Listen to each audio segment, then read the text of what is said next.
Welcome in, everybody, to this week's Five-A-Side episode, the show where we sprint through 5 things aside from the match, which there won't be a match for a while. Tonight, I'm joined by a woman who is contemplating breaking up with Anderson Cooper. Maybe. We'll have to see. Not it's for a Kristen while. Clark. She's here. I'm here. USMNT. This has been a little while ago. It was a couple weeks ago during the international break. Yep. Hello, darkness, my old friend.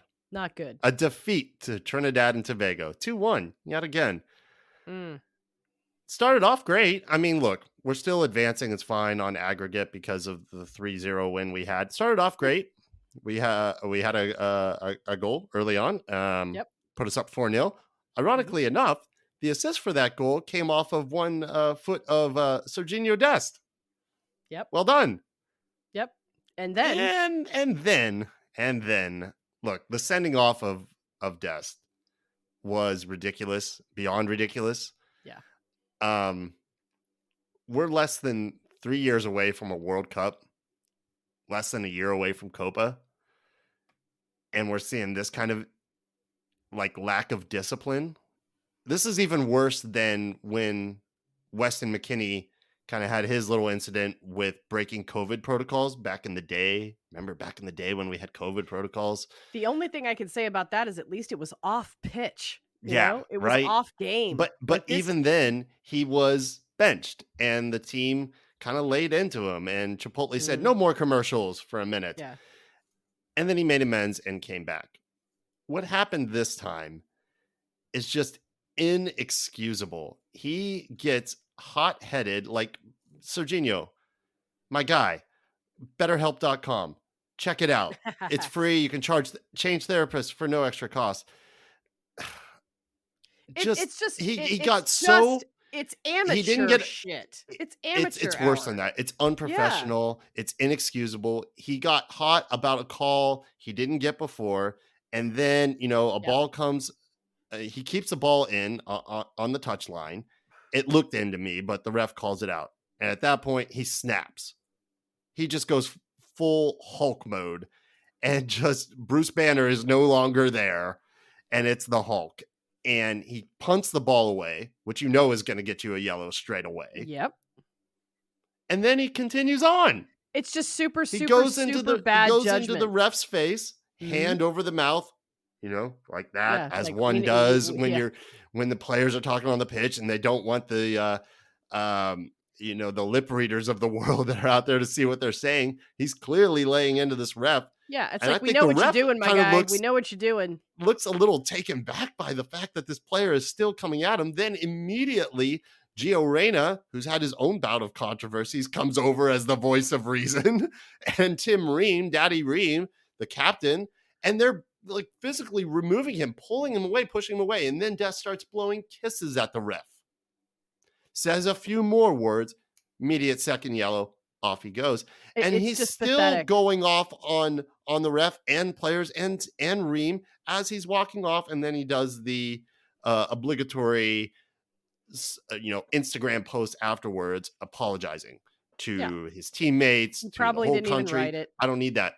I don't need that apology. I need better than that. And we need you on the pitch. Like, we need you playing your best games. Is important to the team, but I don't care. I'm quite frankly, I'm good if Greg decides to bench him for a minute. He's already gonna miss the semifinal when we come back in March.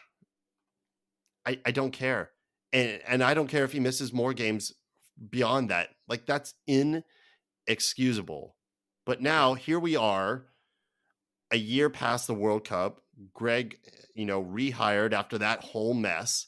Right. And, just even with that sending off, we still in the games that he's coached, which only have been a few since he's been rehired and he's come back into the team, still haven't seen anything that looks like fills you with confidence, looks competent. We still look kind of devoid of tactics. What system and style do we play? It's not recognizable to me. And that's kind of deeply concerning, considering how close we are to these major tournaments. Copa has to be the make or break point for Greg.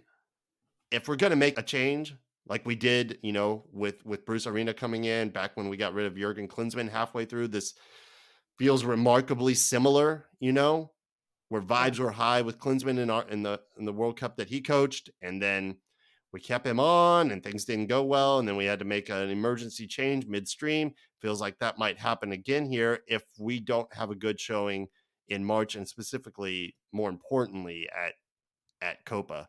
Because if you're going to make a change, that's when you're going to have to do it. I think. Bad luck. Yeah. Just a bad look. Next up, a better look. A much better look. Yay! Much Hey, better. hey, Hey. we got Hayes. Let's We go. Emma Hayes Hey. has announced as Let's officially being go. the new U.S. women's national team coach. We've talked about this on a couple episodes previous that I thought it was a bit of a pipe dream that I'd love for it to happen, but it didn't seem likely because she isn't going to leave Chelsea. And turns out she's not going to leave Chelsea. She's going to stay for the remainder of the season, which is really going to put her into a bind, considering by the time she takes over for the women, she's going to be 2 months ish out from Paris in the Olympics, an important tournament for us.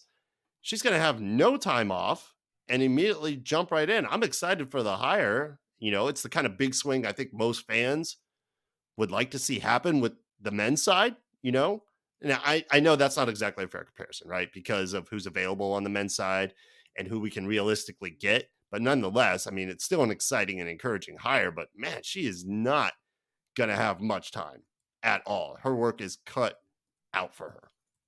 My guess is that she's had plenty of time to do plenty of research, and she's probably got plenty of time. She's we are not an unknown. You cannot be part of women's soccer of this on the world stage. I keep using that phrase, She's, and not yeah. have a pretty decent understanding of who the US And plus, this has been her are. dream job. And she Right. has spoken about And that and been what I very love, clear. one of the things that I really love about bringing in this new coach is that one of the things that I was the most concerned about was the lack of World Cup world tournaments from some of our younger players. So we're going to be, for the next several years, we're going to be training with a new coach and a new crop of players. Some of the veterans have handed off the reins, and I'm Which is a hoping great time for Emma to come in, someone who's been with Chelsea for that's 10 what I years mean. and Yeah, has developed young players into what they are absolutely. today. We will have a ton of new players coming into this side. No better hire than her to foster that, to take over and do what she did at Chelsea, please, on the national stage. Now let's move into a bizarre arena, Bruce Arena. Hey, Yeah, to Charlotte potentially. That's interesting. Look, not a before all terrible thing this, for Charlotte necessarily, but it could be. I could mean, be. before this whole mess happened with Bruce over the summer, New England looked like cup contenders for me till he Yeah. resigned. Why he resigned? Still pretty much a mystery, which makes a potential move to another MLS club kind of problematic. The whole saga has been so bizarre. Like, MLS teams typically don't run a very tight ship, right? Like, leaks Right. happen Yeah. all the time over Yeah. even like the tiniest little bit of drama. This was big drama. And the fact that we still don't have all the details, or any details for that matter, is a little curious. Bruce Arena, the most successful manager in the Mhm. history of MLS, Yeah. But something serious had to have happened to be able to force out a person of that pedigree, right? I don't one particularly would like him think. as a coach, but it takes something significant to move somebody with that CV, right? He said, the quote he released was, "I know that I have made some mistakes, and moving forward, I plan to spend some time reflecting on this situation and taking corrective steps to address what has transpired. And while this has not been an easy decision, I am confident that it is in the best interest of both the New England Revolution organization and my family that we part ways at this time." Okay. Do you think it could be something like he got in a fight with a player? I no, I think it was some racial, ethnic slurs that he said Ooh. in the locker room or something, some sort of insensitive remarks that Ooh, if were that's true, that's severe. bad. I believe that's what it was, but we're still Right. sort of speculating, but it appears that's what it is. I don't think it was But a physical that altercation of any kind of sort. language, when you do that kind of a resignation, that kind of language, it's Yeah. pretty I don't wanna say it's Well, generic, but it is it is definitely a absolutely formula. generic. It is But it's a absolutely formula generic. that they follow when they're Sure. doing a resignation because they have to Yeah. make sure they don't say too much, they don't have to they need to say more than just a little, and it has to be, like, ambiguous in nature so that nobody can draw any conclusions from it, but at the same time, they get a point across. It's So super formulaic and oh, disingenuine yeah. for me, especially because he Of released course that it's statement. disingenuine. Well, sometimes it can be, and you can be contrite, and that's fine. Yeah, But that was released and all went down in September, right? Well, yeah. I guess a couple months was enough time for deep reflection because now he's thinking about going to Charlotte. The players don't even know the details of what happened. I The mean, players after in resign, Charlotte or yeah, the players in New England? in New England, after Oh, Arena resigned, um, Kurt Anofalo, who's their TD, was promoted to interim sporting director, mhm. and then assistant coach Richie Williams, who was the one who allegedly brought the charges against Arena, was promoted to interim head coach.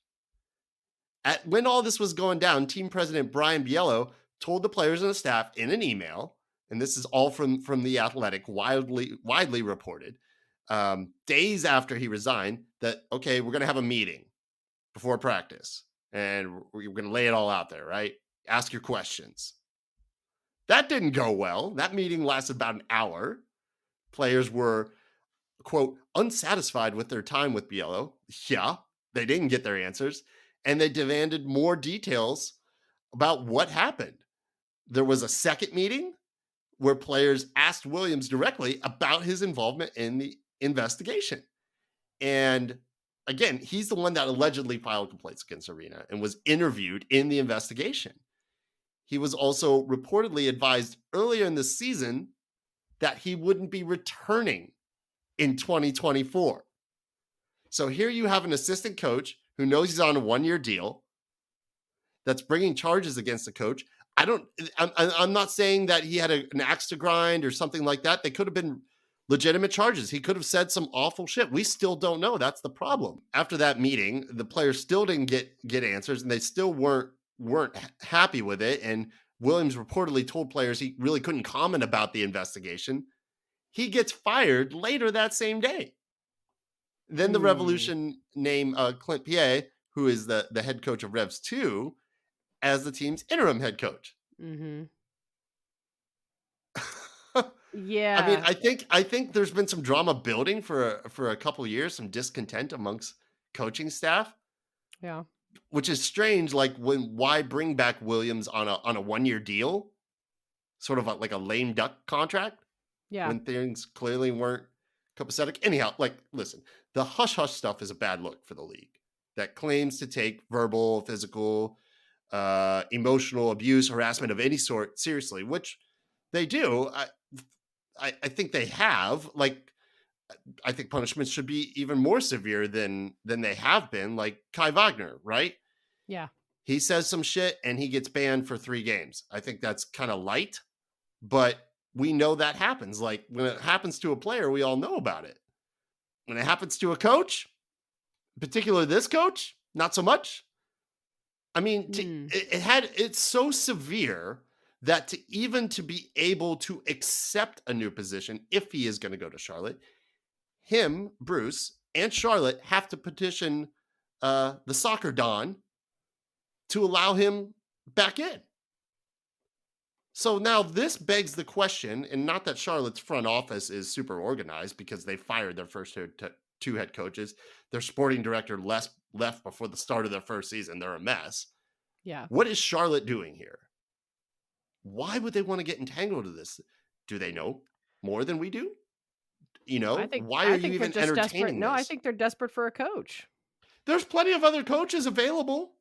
You know who I think would be a great hire? Bring in Frank Lampard from across the pond if they can get him. I think that would That be a could great work. hire for them. That could Frank work. does nothing but hard jobs in impossible situations That is with for and sure. is used to financial limitations because when he took over Chelsea, we had a transfer ban. Yep. I know, not exactly the same thing as the limitations, financial restrictions in MLS, but my point is there are other coaches that Charlotte could pursue. They have chosen to pursue Bruce. So if somehow this goes through and Charlotte and Bruce are successful in their petitioning of Don Garber, then all the details have to come out. It just has to. If some sort of investigation or part of one is still ongoing, details have to remain confidential to protect accusers, which I don't think that's happening right now. I don't think that the investigation is concluded. And as far as we know, it was Williams who brought the Yeah. charges. If it's still kind of, we don't know, I don't think that's going to be good enough for the players of an organization that's already got a few big hires wrong on the culture side of things. All right. You want to take a swing at number 4? Pitch something out there? Oh, that was so bad. Oh, okay. So, yeah, bringing you back to another Atlanta sport, back to the Braves. They some off-season stuff. They're still in the hunt for an addition to their starting rotation. They seemed until just even last weekend to be Yep. the leaders in the attempts to land somebody like Sonny Gray. Reason being is because out of the different people that are out there, the different starting pitchers, the Braves are the type of team where they're not going to go after somebody who just has straight stuff, as in velocity. They're going to go after somebody who has more varying of pitches and just has better command of those pitches. They don't need a guy with just straight stuff anyway. They've got that with Spencer Strider. So that's one of the Yep. reasons why they liked Sonny Gray, because although he's a 92, 93, 94 as far as velocity pitcher, he's got great command and he has about 3, sometimes 4 different pitches. So he seemed like he was going to be a pretty good addition as opposed to somebody like Blake Snell, who is still available, but he's more of a stuff guy. Aaron Nola was another possibility. But again, he's another Until, guy. He's another guy with straight stuff. yep. Aaron Nola re-signed with the Phillies for a cool $152 million for 7 years. So they've got him locked up probably until Good he grief. retires or until just something goes horribly, horribly wrong. And like I said, we were in the running. It sounded like we were actually in leading the race for We were. somebody for Sonny Gray, and then the Cardinals entered the mix. And it's interesting about that because I was reading that Sonny Gray specifically had said that he preferred to stay on the West Coast, or excuse me, the East Coast, because apparently LA, San Jose, they were interested in Gray as well. But I find it interesting because St. Louis, not really what I would consider to be Money the talks. East Coast per se. Money talks. But Though, yeah, but for 3-year deal 75 million, for 3 75 years, million for 3 years is a pretty good fucking deal. 25 mil a year. Yeah. Where do I So sign? I know that we have been able to free up some capital with us trading guys like Michael Soroka and Kyle Wright, which I found kind of interesting. I thought that they were going to stick with Wright until he was really back to For full real. form, because we'd given him basically the entirety of 2023 Exactly. So to why? get back. So Yeah, I, and then I, and then I, the yeah, that and then one we just surprised say me a little nah. bit. Well, they did the same thing with Max Fried, and he was able to come back. And I guess maybe that was just what it was, is that maybe Wright just wasn't able to get back fast enough. And it's true, we need our full starting rotation. So if Wright just wasn't going to be ready, and another team was going to be willing to let him get better, then so be it. But we are retaining Max Fried, obviously, and Spencer Strider, and they picked up Charlie Morton's 1 year, $20 million option. That one, little surprising, only because the guy's going to be turning 40 come opening day. So Somebody else is going to be turning 40 soon. Hey, I know that was a good little segue. Thank you. Yes, my birthday will be my 40th 1 week As from someone today. who has recently turned 40, you have nothing to look forward to. I know. Just more back problems and less Charlie sleep. Morton has $20 million to look forward to. But So that's true. get your bag, son. For one, and then that's fine. Whatever. That's fine. Like I said, Alex Anthopoulos said that they were not only were they going to be able to free up some capital, but it's a possibility that the payroll may increase. So we could afford something like a $20 million 1-year option, I guess. Anyway, there's some other options out there, like Eduardo Rodriguez from Detroit, formerly of the Red Sox. He's another pretty good possibility because he's another guy that has command and has multiple pitches. And he's a lefty, always a good thing to have. Yes. He posted a 3.3 ERA, went 13-9 over 26 starts, and he's only 30. Not a bad idea there. Now, I gotta say, I don't know a whole lot about the guy, especially because he spent so much time. No, but his numbers are at the Red Sox. But yeah, those are good, solid numbers. 3.3 over 26 starts. That equals Spencer Strider. Exactly. That's what on I'm saying. Par. That is right on par with him. Get him for the right money.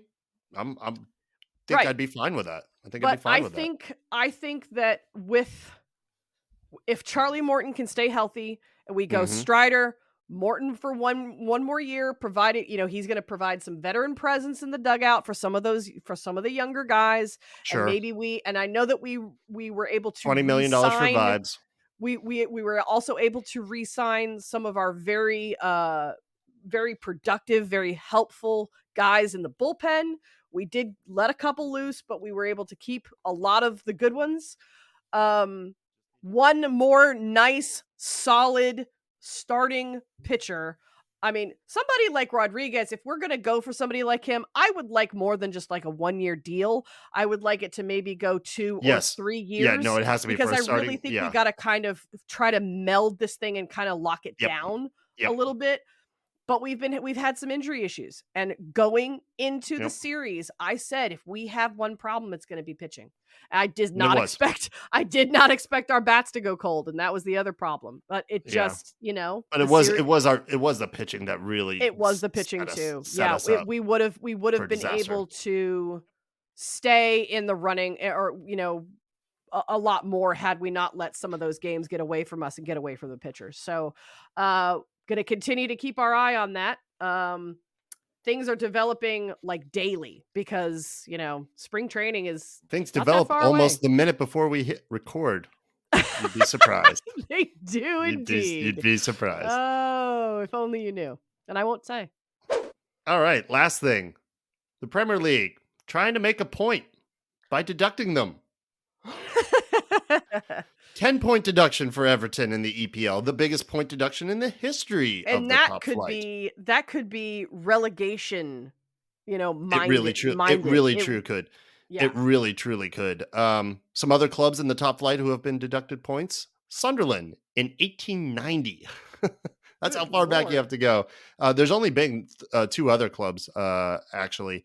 Arsenal was deducted 2 points in 1990-91, another 100 years later for initially Sunderland was deducted a 1 point, 2 points, something like that for having an unregistered player on their team. He went on to be a club legend though and played for 14 seasons. That was goalkeeper Ned Diog, I believe, Scottish player.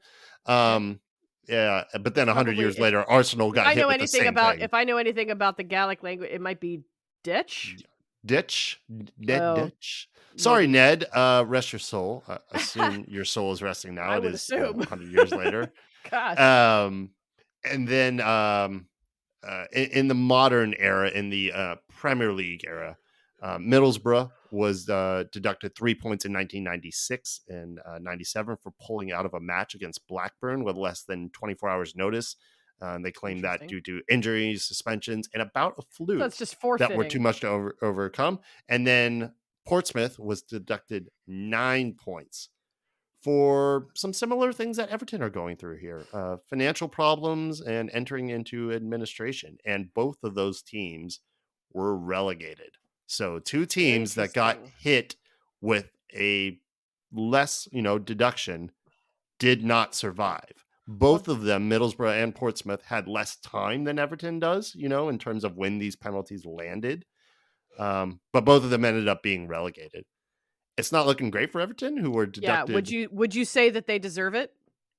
Everton, I think it's severe, and I think they're going to win in their appeal. Basically, Okay. what happened was they broke, air quotes, financial fair play rules in the EPL.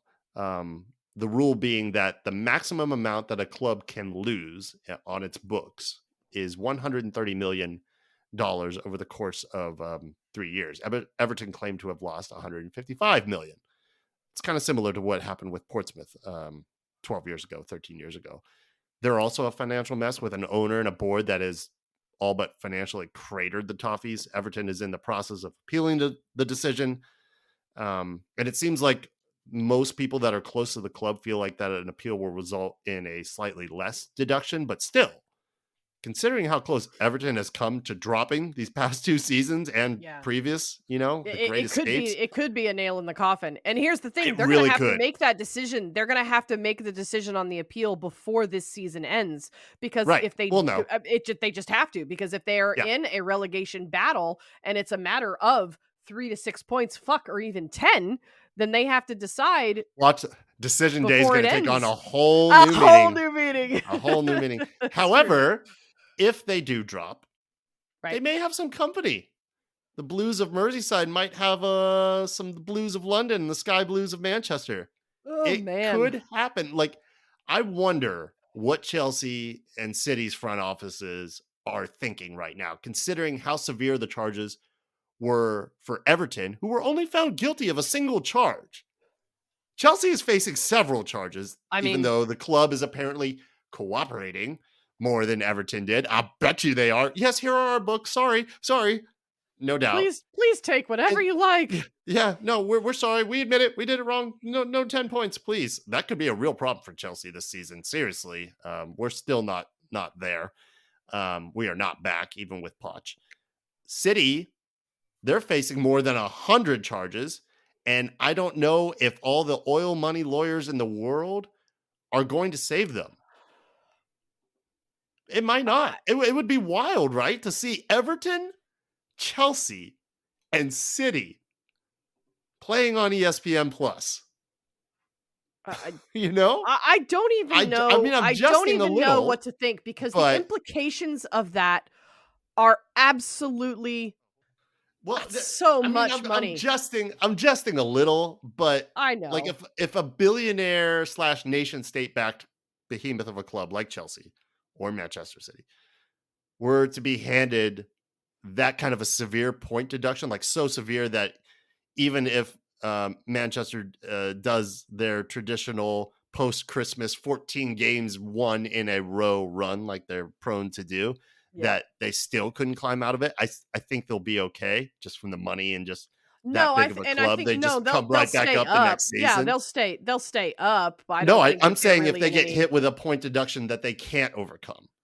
Oh, Like if geez. they get hit with Oh yeah, 30 then they point deduction, if they'll they come went right back up. down, yeah, they would They'll come come right right back back up. up. But I mean, think Chelsea, about I how much think revenue you lose when you go into the they championship. would, Holy shit. but I think they would survive as a club. But something like an Everton that's been saddled with the debt that they have, and their new construction of their new You're looking stadium is at sort of in financial limbo. ruin for a team like that. That could be Look at what that happened could to be a death Sunderland. spiral for Everton. Look at what That happened really to could. Sunderland without a Right. real financial like captain of the ship, Mhm. without anybody sort of really captaining that organization for what, 15 years. It just has it's led them into a 7 or 8 year battle in the championship, Yeah, you just and can't get and out. then the lower And that could leagues. be And that Everton could be Everton. Yeah, I don't think that it's as likely with City, but or it is Chelsea to interesting be too, honest. because it could cost, if they do get hit with enough points. Shit, if they get hit with 1 or 2 points, it could cost them the title this year, because my Reds are It staying could. That so could be close consequential too. with them. Or maybe And even knocked out of top 4 into playing Champions League. takes you That out of could be. Champions League, which is There's real another consequences. huge Yeah. financial Yeah. A lot of problem. money. And what if things like, and on the other side of things, I had somebody bring up a very interesting potential. what if they decide to start stripping teams of titles? You know? Well, like Chelsea's It's like like previous titles Chelsea's or like whatever, you some go of back to Chelsea's whatever they previous titles. violated. Is Yeah. it entirely possible that maybe a certain couple of Spursy fans that we know might end up with their first title simply by default? And I had a Listen, friend tell me that. He's like, "You know what? I don't care. I'll take it. If that's how I got to get it, I'll take it." I'm like, "Okay, dude. Whatever you say." listen, I'm blue through and I through. know. I know. But That would be hilarious. I oh my almost god. want it to happen. That'd be the That would most be Spursy the thing ever. Spursiest way to win a title I couldn't even I can't write that. I can't write that. That's why I didn't. Somebody else told me that. Win by arbitration. You'll never sing that. That would be, I'd be fine with giving up our trophy so Like, Spurs can "Okay, get one. you go ahead I and would have go to it. You Tottenham go ahead and Stadium have it, you just to little wee take a lad." selfie with that trophy. Incredible. And it's like It's they give him the trophy and it doesn't even say like they haven't even like put a new plate on the front of the trophy. They just scratched out Chelsea and they put it in whiteout or like a white label maker. Like they took a brother label maker and just printed it out and put Tottenham Hotspur. Like, just kidding. God bless you, Spurs fans. I know you're struggling right now. 3 You losses in a row. trying. You The trying. you've lost that loving feeling with Big Ange for a moment. For what it's worth, I still think they're playing some attractive football, better than Chelsea. To be perfectly They honest. do. If Son can figure out how to stay on side, then I really think that they could actually continue to win some matches. He scores beautiful goals. I just wish they were legal. Well, Spurs fans, you might have something to look forward to this season after all. All right, y'all. That about wraps it up for this week. We will be back next week with a new 5-a-side. That episode will be part 2 of the supporters group specials. We will be featuring 2 of our supporters groups out of the 6. You will have to tune in to see which ones. Thanks for listening. We'll see you next week.